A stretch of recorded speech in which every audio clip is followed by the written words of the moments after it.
नमस्कार प्रिय विद्यार्थियों, स्वागत है आपका करंट अफेयर में।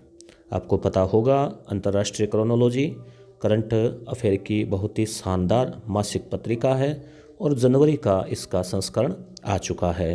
तो इसको हम पढ़ने वाले हैं और 5 पार्ट में हम इसको देखेंगे। और ये जैसे आप पहचान गए होंगे, हरनाज संधू, इनको ज्ञानपीठ पुरस्कार मिला है, ये प्रमुख आकर्षण है।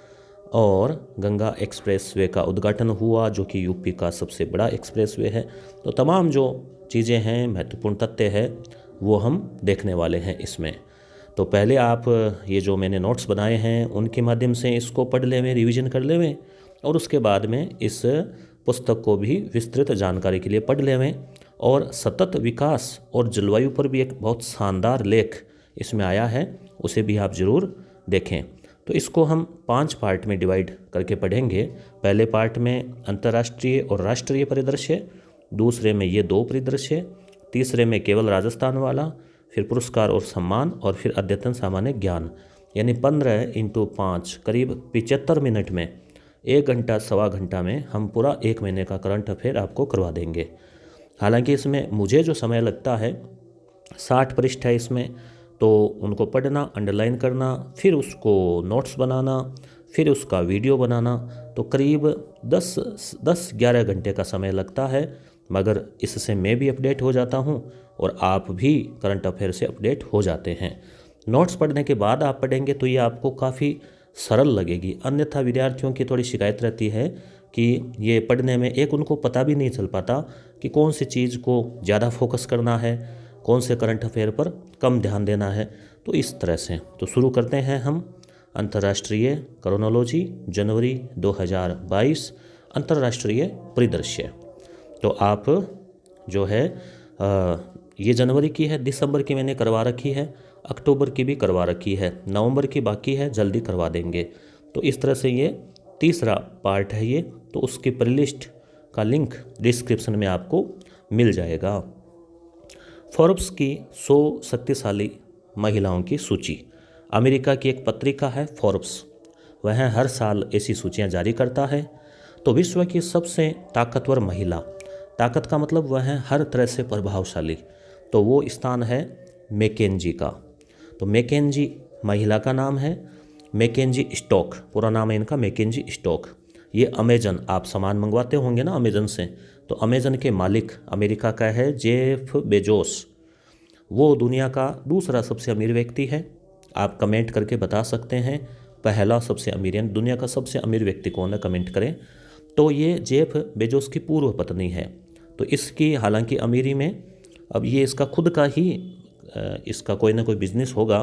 तो मैकेंजी स्टोक जो है वो सबसे ताकतवर महिला फोर्ब्स से माना है 2021 वाले वर्ष के लिए। दूसरा स्थान है कमला हैरिस का, उपराष्ट्रपति है अमेरिका की और ये भारतीय मूल की महिला है। तीसरा स्थान है क्रिस्टीना लिगार्ड का, जो यूरोपियन सेंट्रल बैंक की अध्यक्षा है। तो ये 3 स्थान आप ध्यान में रख लें, पहला जरूर याद रखें। आगे बात करते हैं, भारत का भी कोई है क्या? तो भारतीय प्रॉपर भारत की बात करें, भारतीय मूल के तो ये है, प्रॉपर भारत की बात करें तो 37वां स्थान जो है वो बना है निर्मला सीतारमण का, जो कि वित्त मंत्री है भारत सरकार में। भारत की पहली ही महिला वित्त मंत्री है ये और सबसे ताकतवर महिला है, और कोरोना के संकट के दौरान आर्थिक संकट से भारत को उबारने में मदद की है, ऐसा माना है। अब हम बात करें दूसरा फैक्ट, विश्व का सबसे महंगा शहर, तो ये है तेल अवीव। आपको कमेंट करके बताना है कौन से देश में है, थोड़ा सर्च करें, पता करें। सबसे सस्ता है दमिश्क, जो कि सीरिया की राजधानी है। तो सस्ते का मतलब है फिर वहाँ कोई ज़्यादा विकास वगैरह नहीं हुआ है। G20 और भारत, अभी G20 का भी सम्मेलन हुआ ही था, हमने पिछले वाले पार्ट में देखा था। तो 20 जो उभरती अर्थव्यवस्थाएं हैं उनका ये समूह है। अंतर्राष्ट्रीय आर्थिक सहयोग मंच है ये G20 ग्रुप 20, उसकी अध्यक्षता ये चेंज होती रहती है। तो वर्ष 2022 जो अभी चल रहा है इसके लिए भारत को दी गई है। ये संभवतः इटली से स्थानांतरित हुई है। और G20 का 2023 का जो सम्मेलन होगा वो भारत में होगा। ये इसी प्रकार की परंपरा है, 1 साल अध्यक्ष बनने के बाद अगले साल वहाँ सम्मेलन। अगला फैक्ट, अंतर्राष्ट्रीय सौर गठबंधन बहुत इंपॉर्टेंट है, ISA इंटरनेशनल सोलर अलायंस। तो इसमें क्या है, सौर ऊर्जा को बढ़ावा देने के लिए इसका गठन हुआ था। भारत और फ्रांस ने किया था 2015 में। तो UNO के द्वारा ISA को पर्यवेक्षक का दर्जा दिया गया है कि भाई ये बहुत शानदार है और इसको हरित ऊर्जा के लिए पर्यवेक्षण करना चाहिए। ISA की स्थापना 2015 में हुई। पेरिस में COP21 हुआ था, आपको याद होगा। अभी हाल ही में COP26 भी हुआ, जिसके बारे में हम पिछली क्रोनोलॉजी करंट अफेयर में चर्चा कर चुके हैं विस्तार से। कहाँ पर हुआ, कमेंट करें। कमेंट से क्या होगा, आपके रिकॉल होगा। याद नहीं है तो उसको ढूंढें, देखें, तो आप उसको भूलोगे नहीं। तो COP26 अभी हाल ही में नवंबर-दिसंबर 2021 में कहाँ हुआ, कमेंट करें। तो COP21 जब हुआ था पेरिस में, तब इसकी घोषणा की थी। तो प्रधानमंत्री मोदी जी थे अपने तो, और फ्रांस में उस समय तत्कालीन राष्ट्रपति था फ्रांसवा ओलांद या ओलां। तो उनके द्वारा ये था ISA। तो ये हुआ मुख्य मुख्य जो चीज़ें थी वो अंतर्राष्ट्रीय घटनाक्रम। अब हम देखते हैं राष्ट्रीय घटनाक्रम। राष्ट्रीय की बात करें, आप दोस्तों चाहे कोई सा भी एग्ज़ाम दे रहे हैं, second grade, first grade, RAS, कोई कंपटीशन, पुलिस, पटवार कि कोई भी, करंट अफेयर बहुत महत्वपूर्ण होता है। 8-10 क्वेश्चन तो पक्का आते हैं और क्रोनोलॉजी से पूरे कवर हो जाएंगे आपके। भारत कौशल रिपोर्ट 2022 यानी स्किल के लिए, इस रिपोर्ट के अनुसार भारत की रोजगार क्षमता 2022 में मामूली सी बढ़ी है। यानी 2022 आप सोचेंगे अभी तो शुरू ही हुआ है, मगर उन्होंने 2022 नाम रखा है 2021 का घटनाक्रम। तो 46.2% हुई है, पहले 45 कुछ थी, तो थोड़ी सी बढ़ी है रोजगार क्षमता। पुणे सबसे अधिक रोजगार देने वाला शहर है, वहीं महाराष्ट्र सबसे अधिक रोजगार देने वाला राज्य है। तो ये दो बातें आप ध्यान में रखें। 15 से 18 आयु वर्ग की वैक्सीन शुरू हो गई है, और आपके परिवार में कोई बच्चे हैं उन्होंने लगवा भी ली होगी। तो ये कब, 3 जनवरी नया साल 2022 से प्रारंभ हुई। PM ने इसकी घोषणा की थी पहले ही। और ओमिक्रॉन जो 1.1.529 वो वेरिएंट है, उससे बचाव हेतु ये लगाई जा रही है। कोवैक्सीन ही इसमें लगाई जा रही है। और कोरोना वॉरियर को एहतियाती खुराक, जिसको बोलते हैं प्रिकॉशन डोज, जैसे जो डॉक्टर्स है, जो फ्रंटलाइन वर्कर है, उनको भी एक तीसरा डोज या बूस्टर डोज न देके इसको नाम रखा गया है एहतियाती खुराक दी जा रही है। और 60 साल से अधिक के जो लगवाना चाहें और किसी बीमारी से पीड़ित है तो वो भी लगा सकते हैं। फॉर्च्यून इंडिया, ये अपने भारत की पत्रिका है फॉर्च्यून, इसने भी शक्तिशाली महिलाओं की सूची जारी की। तो इसमें वही है जो वहाँ 37वां स्थान था। तो भारतीय महिलाओं की बात करें तो पहला स्थान है किसका, निर्मला सीतारमण, भारत की महिला वित्त मंत्री। 2 नंबर की बात करें तो नीता अंबानी है, मुकेश अंबानी की पत्नी है। सौम्या स्वामीनाथन का तीसरा स्थान है, जो कि WHO वर्ल्ड हेल्थ ऑर्गेनाइजेशन मुख्यालय जेनेवा, क्योंकि स्वास्थ्य के बिना जीना संभव नहीं, जेनेवा। और WHO के वो अध्यक्ष वो घेब्रेयस है ना, आता है ना न्यूज़ में। तो इसकी मुख्य वैज्ञानिक जो है वो है सौम्या स्वामीनाथन। तो आपसे पूछा जा सकता है कि सौम्या, मिलान कीजिए कौन किस क्षेत्र की हस्ती है, तो ये वैज्ञानिक है। कुछ और नाम देखें, जैसे चौथा स्थान किरण मजुमदार शो बायोकॉन की है।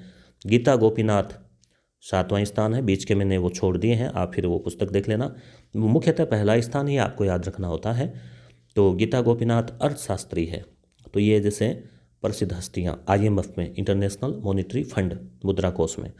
टेसी थॉमस आपको याद होगा, मिसाइल के लिए प्रतिबद्ध महिला वैज्ञानिक, DRDO में, defence and research and development organisation, रक्षा अनुसंधान। बाल विवाह है, इसको लेकर अभी कानून पारित हुआ है, लोगों ने अलग अलग तर्क दिए हैं, सही है, गलत है, वगैरह वगैरह।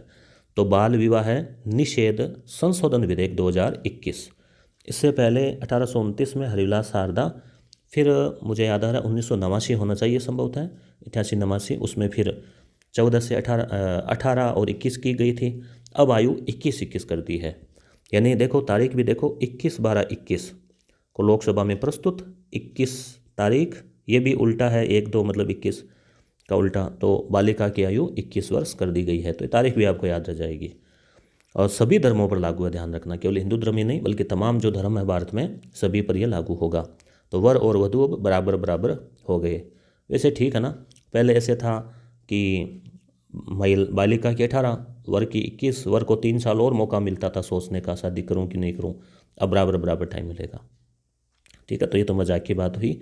तो इसका कारण क्या है 21 साल करने का? इसके पीछे लॉजिक, सरकार ने जब ये मांग उठी तो जया जेटली के नेतृत्व में एक टीम बनाई, 2020 में टास्क फोर्स का गठन किया और विद्वानों से सुझाव लिए। और सुझाव में मुख्य जो सुझाव था वो ये आया कि जो प्रजनन है शिशु का, तो वो 21 वर्ष की आयु सबसे आदर्श आयु है। तो उसमें स्वस्थ बालक संतान होने की जो है संभावना ज़्यादा होती है। तो महिला और नवजात शिशु के स्वास्थ्य का संरक्षण होगा, ये इसका मुख्य बेनिफिट जो बताया गया है। अब हम बात करें सुशासन, गुड गवर्नेंस सूचकांक 2021 GGI, गुड गवर्नेंस इंडेक्स। तैयारकर्ता विभाग है प्रशासनिक सुधार और लोक शिकायत विभाग। इसमें पहला स्थान आया है गुजरात का। गुड गवर्नेंस का मतलब क्या हुआ? लोगों तक शासन कितना पहुंचा है, कितना हुआ है। इसमें ऑनलाइन की भी बड़ी भूमिका है। तो GGI हेतु 10 क्षेत्र, कृषि, वाणिज्य, मानव संसाधन, स्वास्थ्य, बुनियादी ढांचा, समाज कल्याण, आर्थिक क्षेत्र, न्याय, लोगों को कितना न्याय मिला है, सुरक्षा कितनी है, पर्यावरण कैसा है। तो इन सब चीज़ों को लेकर जो सूचकांक होता है उसके आधार पर गुजरात पहले स्थान पर आया है। ओके, अगला फैक्ट देखते हैं। PM मोदी हिमाचल में जल विद्युत, PM मोदी जी ने हिमाचल में जल विद्युत परियोजनाओं का उद्घाटन किया। कौन कौन सी, एक दो नज़र डाल ले में, क्योंकि अपना पड़ोस में ही है थोड़ा सा राज्य है ये। तो देखो, एक तो है 11,000 करोड़ की परियोजनाएं। एक तो लूहरी जल विद्युत परियोजना, क्वेश्चन पूछा जा सकता है हाल ही में लूहरी जल विद्युत परियोजना का उद्घाटन हुआ, किस राज्य से संबंधित है? तो पढ़ा हुआ नहीं है तो अपनी तो गाड़ी वहीं पे अटक जाएगी, तुक्के से काम चलेगा नहीं। पढ़ा हुआ है तो एक बार ही काफ़ी है। इस वीडियो को देख लेना, फिर ये जो नोट्स है वो मैं टेलीग्राम पे भेज दूंगा, तो टेलीग्राम से उनको उतार लेना, उसको नोट कर लेना। तो चरण पहला जो है इसका, सतलुज नदी के ऊपर 210 मेगावाट की 80 मीटर ऊंचा बांध बनाकर तैयार की जाएगी। जल विद्युत है ये, यानी पानी से बिजली, जो बांध से ऊपर से गिरता है पानी, फिर टरबाइन चलती है और फिर जनरेटर से। और दूसरी योजना इधर ये देखें आप, इसी साइड पहले, धौलासिद्ध व्यास नदी पर सावरा कुड्डू परियोजना, और चौथी रेणुका जी बांध परियोजना। तो इसमें रेणुका जी वाले में हिमाचल, उत्तर प्रदेश, उत्तराखंड, हरियाणा, राजस्थान, दिल्ली 6 राज्य लाभान्वित हो गए। तो इस पर थोड़ा ध्यान रख लेना, राजस्थान भी लाभान्वित हो रहा है राजस्थान के लिए, रेणुका जी। ठीक है, तो ये 3-4 नाम। अब इधर नज़र डालें, उमिया माता, ये उमिया माता का धाम मंदिर बन रहा है गुजरात में, अहमदाबाद में। 1500 करोड़ रुपए से बनाया जा रहा है, काफ़ी बड़ा मंदिर। दुर्गा पूजा पता ही है आपको, पश्चिमी बंगाल की प्रसिद्ध है, जैसे महाराष्ट्र में गणेश पूजा है वैसे। तो इसको यूनेस्को ने, united nation educational scientific and cultural organisation, कहाँ पर मुख्यालय, कमेंट करें। तो इसने अमूर्त विरासत, यानी अलग अलग जैसे सांस्कृतिक धरोहर ऐसे घोषित करता है ना, तो अमूर्त यानी ये कोई चीज़ ऐसी तो यानी कि वो दिख रही है, कोई वस्तु है। ये तो जैसे एक उत्सव है तो उसको हम अमूर्ति मानेंगे। तो अमूर्त विरासत घोषित की है, मतलब एक बहुत शानदार परंपरा माना है। जैसे इसमें धर्म, कला, वर्ग इत्यादि में जातीयता के बंधन को तोड़ने वाला उत्सव है एक तो ये, मतलब सभी धर्मों में, और ये देखने को उसमें उत्साह बनता है। इसमें 2 प्रकार होते हैं दुर्गा पूजा के, एक तो पारा पूजा, एक बारिर पूजा। पारा पूजा बड़ा उत्सव है, बाहर होता है घर के, बारिर पूजा घर में होता है, वो गणेश उत्सव की तरह ही जो है वो होता है। तो ये दुर्गा पूजा वाला हो गया। अब और बात करें तो यूनेस्को ने, मुख्यालय मैंने पूछा था ना, मुख्यालय पेरिस में है, आपने जवाब सही दिया होगा, देख लेंगे। 2008 रामलीला को, 2016 में नवरोज को जो कि पारसियों का प्रसिद्ध त्यौहार है, योग को भी 2016 में, और योग को वो 21 जो जून है ना 2016 में ही घोषित हुआ था ना योग दिवस, 2017 में कुंभ मेला को, और 2022 में दुर्गा पूजा को। तो ये अमूर्त धरोहर है भारत की, जिनको यूनेस्को ने कहा है कि इनका संरक्षण होना चाहिए। ठीक है, 1-2 पेज और है। गंगा एक्सप्रेस वे, जो हमने मुख्य पृष्ठ पे देखा था ना, तो गंगा एक्सप्रेस वे क्या है? यूपी का सबसे बड़ा एक्सप्रेस वे होगा। 594 किलोमीटर, 6 लेन। 6 लेन का मतलब 3 गाड़ियाँ तो ये 3 होगी जा सकती है और 3 आ सकती है। 1 2 3, 1 2 3 इस तरह से, मतलब 6। तो बड़ी बड़ी गाड़ियाँ। तो लागत जो है 36,200 करोड़ पीएम मोदी के द्वारा उद्घाटन किया गया है। तो गंगा एक्सप्रेस वे किस राज्य? यूपी। दिसंबर 2021 के प्रमुख उद्घाटन पीएम मोदी जी के द्वारा। तो अभी हमने जो पढ़े ना वही देख लेते हैं। एक तो हिमाचल में किया, एक यूपी में किया, ये परियोजना की लागत एक उत्तराखंड में किया। अब बात करते हैं 21वां भारत रूस वार्षिक शिखर सम्मेलन। आपने अखबारों में, न्यूज़ में देखा होगा, सुना होगा, पढ़ा होगा कि पुतिन आए थे भारत। तो पुतिन दिल्ली आए, मोदी से द्विपक्षीय वार्ता की। इसमें होता क्या है? हर साल होता है। एक साल भारत के पीएम वहाँ जाते हैं, दूसरे साल वहाँ के राष्ट्रपति यहाँ आते हैं। तो ये इस तरह से क्रम चल रहा है 21 सालों से।